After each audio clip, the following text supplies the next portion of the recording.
Hello friends, and welcome to Top of the Stack MTG. Today we've got some really fun announcements. Next year is going to be Magic the Gathering's 25th anniversary. So Wizards of the Coast has all kinds of fun plans for next year, and they're announcing those things this week. Monday, Tuesday, Wednesday, Thursday, Friday, we should get some really fun announcements. I want to go over yesterday's announcements and also today's. So here we go. Yesterday there were 5 announcements. Number 1 was they're going to go to 3 large sets each year instead of a large set and a small set and a large set and a small set. So we're not going to get Amonkhet and Hour of Devastation. We're just going to get a big version of Amonkhet. Everything will be combined together. So what does this kind of mean for us? First up, if you draft, you know when you go to draft a small set, you generally get 1 card from the big set from Amonkhet, 1 pack from the big set Amonkhet, and then 2 packs from the small set Hour of Devastation.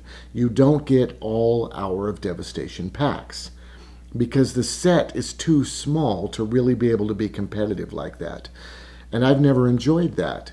When I go to draft, I want to just see the new set. I don't care about getting more cards from the old set. I've got that covered. And this really applies to pre-releases, and this is where I'm the most excited. The pre-release for Hour of Devastation is going to be July 8th and 9th, I believe. It's coming up, so make sure you're getting ready. It's going to be a blast. But, of course, these announcements are for next year.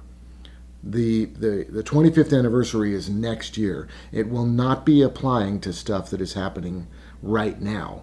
So they can't change Hour of Devastation. So when we go to pre-release for Hour of Devastation, we're going to get 2 packs from Amonkhet and 4 packs from Hour of Devastation, not 6 packs from Hour of Devastation, which is sad because once again, we've got Amonkhet covered. We got a ton of cards from Amonkhet. I feel good about that. I bought the singles that I like, you know. I don't need to open more Amonkhet packs, but I kind of have to because Hour of Devastation is a small set. So they got rid of that. They're going to do 3 large sets each year. So that's going to be super fun. They've also stated that if a set goes over really well, they might make the second set of the year, the second large set of the year, be in the same place. So they have a lot more versatility as creators. They can say, wow, this was really successful. Why don't we just stay here for another set?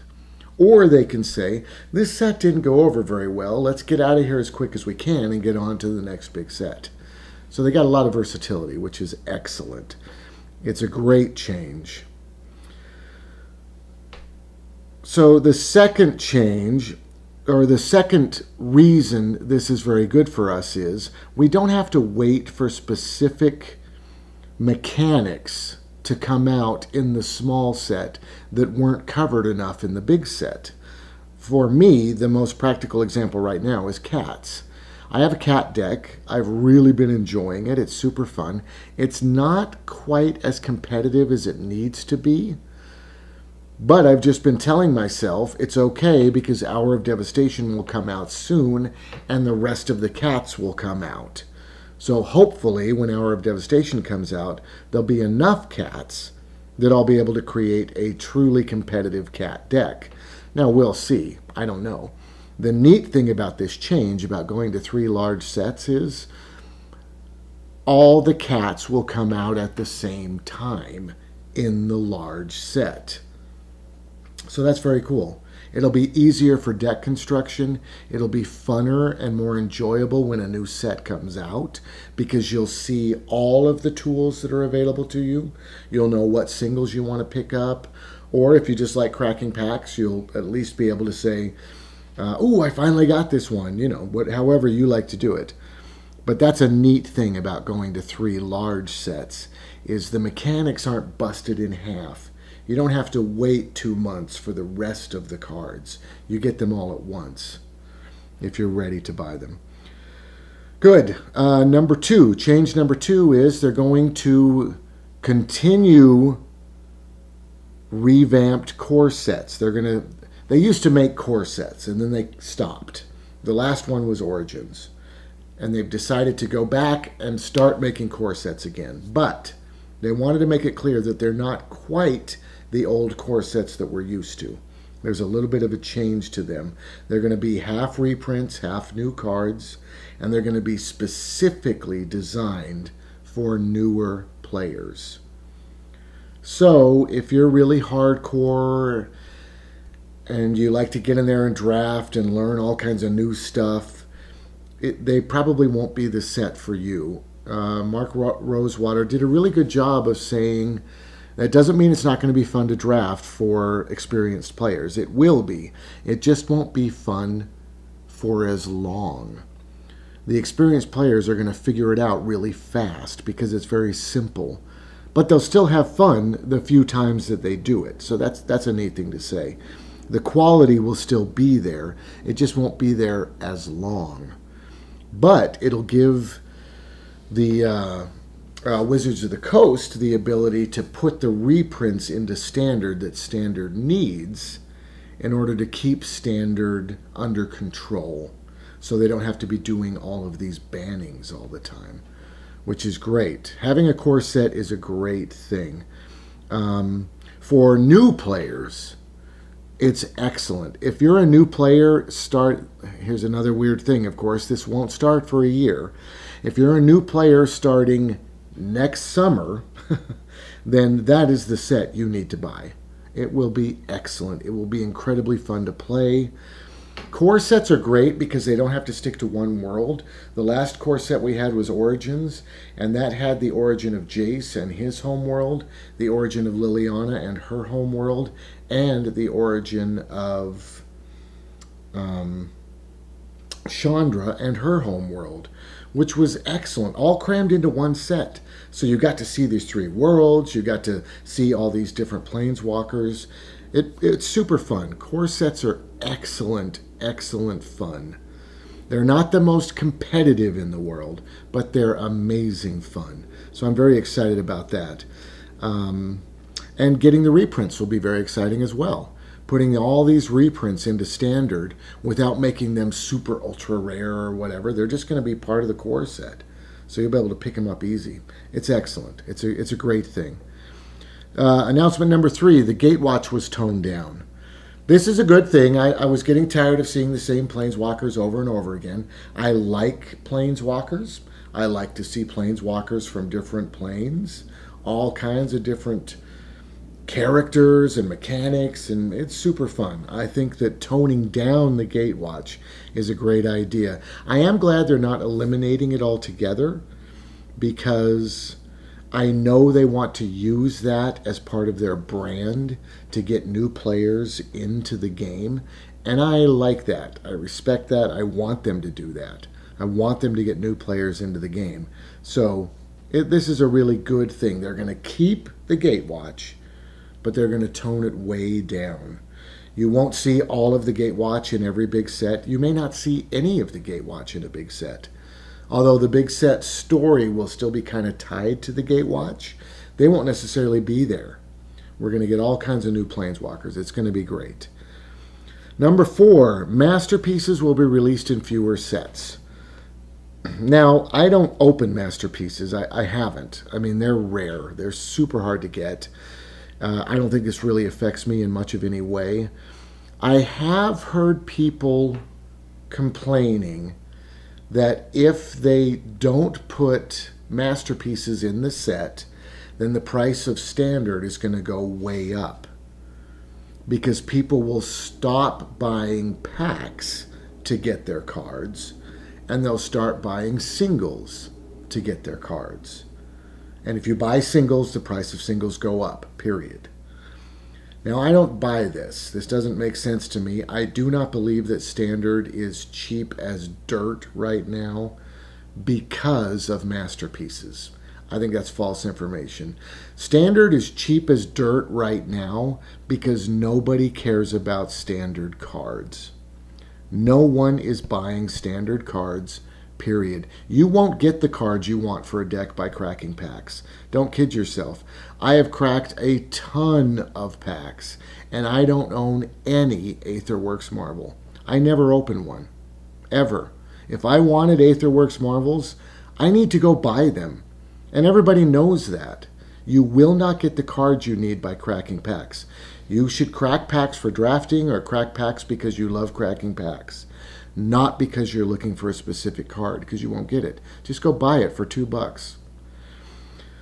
So, the price of Standard is not going to go up. The only way the price of Standard will go up is if the cards in Standard are usable once they rotate out of Standard. Period. If you want people to buy cards from the newest set, then you need to make those cards playable in Modern, or you need to create a new, format, right? You need to be able to say, we are now going to make Frontier legit. If you don't do one of those two things, no one will care about the Standard cards. There are not enough people playing Standard to keep Magic the Gathering alive. Modern is a thing. Period. Commander is a thing. You have to put cards for those formats in the new set. If you don't, no one will care about the set. Now, it's really hard to put cards for Modern in the new set because the game has changed so much. Modern is so old. I mean, the power creep that they would have to put into the new set to be able to honestly take 50 or 60 of those cards and plug them into Modern so that the new set became viable and vibrant and usable once it rotated would be very detrimental to the way Standard currently is.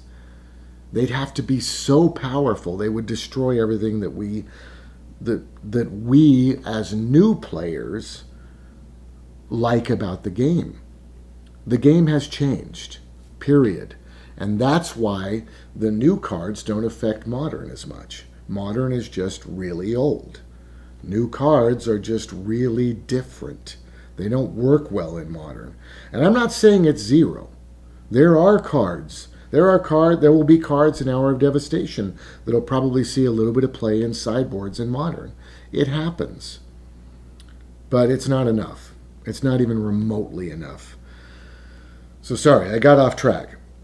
Masterpieces are going to be in fewer sets. This will not make new sets more expensive. If you love the fact that cards are 5 cents a piece, don't worry. That is not going to change. It will not change until Wizards of the Coast takes a drastic step and creates a new format. Changes behind the scenes. So this is kind of an older announcement, but Wizards of the Coast put together a team whose sole purpose is to test new sets to see how they will perform on the Pro Tour. Their job is to break the new set so that they can warn Wizards and they can fix that broken card before it's actually released. And that's great. I think that's a wonderful thing. Good. So now, that was yesterday's announcements. Super fun, super cool announcements.